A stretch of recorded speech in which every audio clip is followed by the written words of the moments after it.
So hello Tectonic family, welcome to my YouTube channel. I hope you all will be fine. So let's get started. So tectonic family, जिस तरह के आपको आज की इस video का डिस्क्रिप्शन और टाइटल देख के पता लग रहा होगा कि आज हमने सीक्वल के अंदर रहते हुए पहले तो हमने नॉर्मलाइजेशन का देखा था। अब नॉर्मलाइजेशन का जो अंदर जो उसकी नॉर्मल फॉर्म्स क्या होती हैं, आज हमने उसके रिलेटेड बात करनी है। उसका ओवरव्यू मैं दूंगा छोटा सा। तो ये कुछ पार्ट्स पे डिवाइड है। एक होता है फर्स्ट नॉर्मल फॉर्म, फिर सेकंड, फिर थर्ड, फिर BCNF। इसके अलावा आगे फोर्थ एंड फिफ्थ भी है। वो बहुत ज़्यादा एडवांस लेवल है, लेकिन अभी आपको बेसिक जो बिगनर लेवल पे इंफॉर्मेशन होनी चाहिए वो इन चार की लाजमी होनी चाहिए। सो फर्स्ट NF क्या है, फर्स्ट नॉर्मल फॉर्म क्या हो सकती है? Atomic values only, no repeated group. अब इस चीज से क्या मतलब है कि वो किस तरह हो सकता है, मैं आपको एक एग्जांपल देके समझाता हूँ। लेकिन उससे पहले मैं आपको बता दूं कि एक टेबल हो जो कि जिसके अंदर हर कॉलम का नाम यूनिक हो। मतलब जो यूनिकनेस होगी ना, वो कॉलम्स की नेम्स के मुताबिक होगी। कि वो ग्रुप्स जो है, यहाँ पे ग्रुप्स का मतलब है कॉलम्स के नाम जो मल्टीपल टाइम सेम रिपीट ना हो।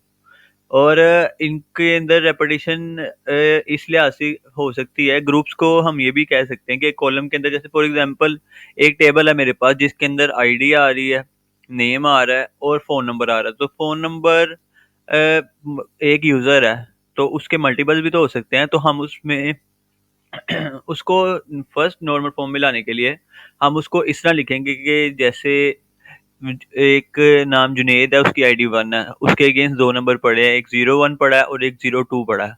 तो वो अरे की फॉर्म है एक तरह की ना, मतलब अरे सेव हो रही है, कोमा सेपरेटेड। तो लेकिन हाँ, जब फर्स्ट नॉर्मल फॉर्म में उसको लेके आना तो वो दो रोज में डाटा बढ़ जाएगा, एक 01 के फोन नंबर के साथ या एक नंबर के साथ और एक 02 के साथ। तो ये फर्स्ट नॉर्मल फॉर्म में आ जाएगा।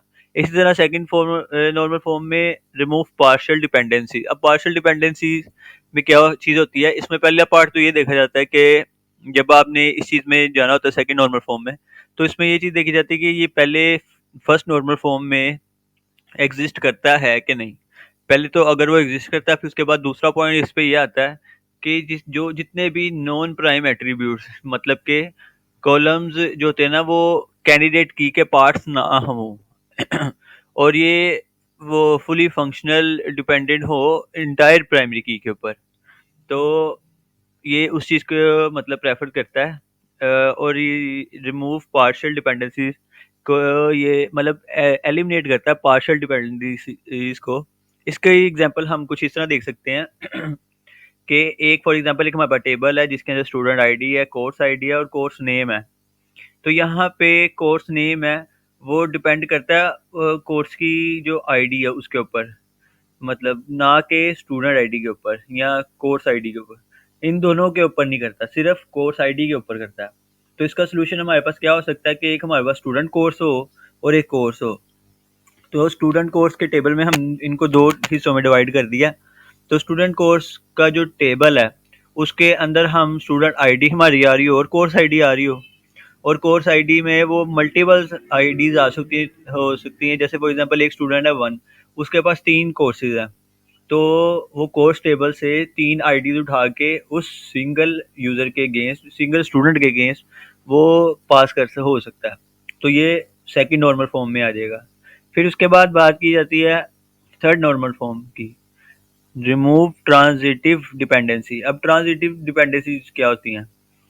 पहले तो जब आपने थर्ड नॉर्मल फॉर्म की बात करनी है तो आपको आपका जो टेबल है वो सेकंड नॉर्मल फॉर्म में होना चाहिए, ठीक है।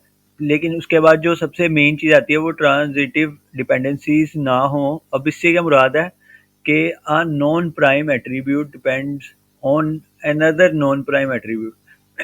अब इसको मैं एग्जांपल से आपको समझाता हूँ कि अब इसकी वायलेशन हम कैसे कर सकते हैं। फॉर एग्जांपल एक एम्प्लॉय टेबल है मेरे पास। अब एम्प्लॉय टेबल के अंदर एम्प्लॉय आईडी है, डिपार्टमेंट आईडी और डिपार्टमेंट नेम है, ये तीन तीन कॉलम्स आ रहे हैं। तो इसमें डिपार्टमेंट के जो नाम है ना, वो डिपेंड करते हैं डिपार्टमेंट की आईडी पे, ना कि एम्प्लॉय आईडी पे।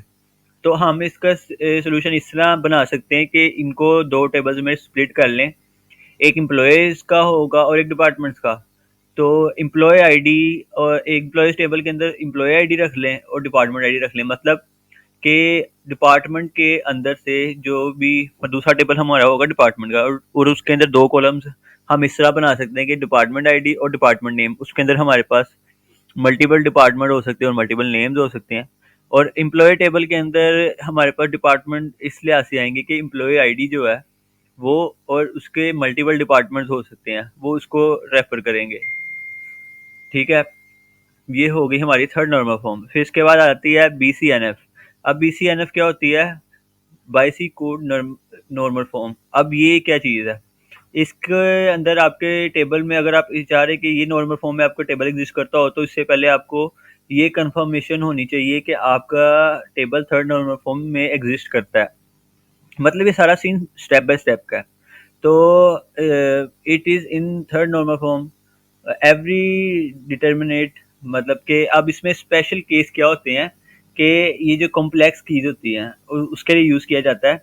तो हम इसको ऐसे देख सकते हैं कि a column that determines other columns, मतलब एक कॉलम दूसरों को रेफर करता है इज अ कैंडिडेट की। ठीक है, तो इसकी एग्जांपल हम कुछ इस तरह ले सकते हैं, जैसे मैंने स्टूडेंट टेबल पहले भी लिया था, तो उसमें एक चीज़ और ऐड हो जाएगी कि स्टूडेंट आईडी, कोर्स आईडी और साथ एक इंस्ट्रक्टर का डाल देते हैं।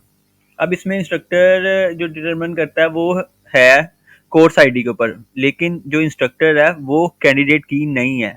तो इसको हम BCNF में इसको कैसे इसके सॉल्यूशन में हम कन्वर्ट कर सकते हैं?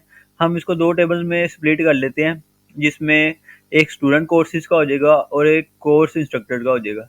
अब स्टूडेंट कोर्सेज के अंदर स्टूडेंट की आईडी आ रही होगी, कोर्स आईडी आ रही होगी, और same as it is courses instructors जो हैं उसके अंदर हमारी कोर्स आईडी और इंस्ट्रक्टर्स आ रहे होंगे कि कौन सा इंस्ट्रक्टर किस कोर्स को रेफर करता है, किसकी आईडी ये मतलब पास कर रहा है। तो वो वाली कोर्स आईडी स्टूडेंट की, मतलब स्टूडेंट एक होगा, उसकी कोर्सेज मल्टीपल्स हो सकते हैं, तो इस तरह वो उसके लिए डिवाइड हो जाएंगे।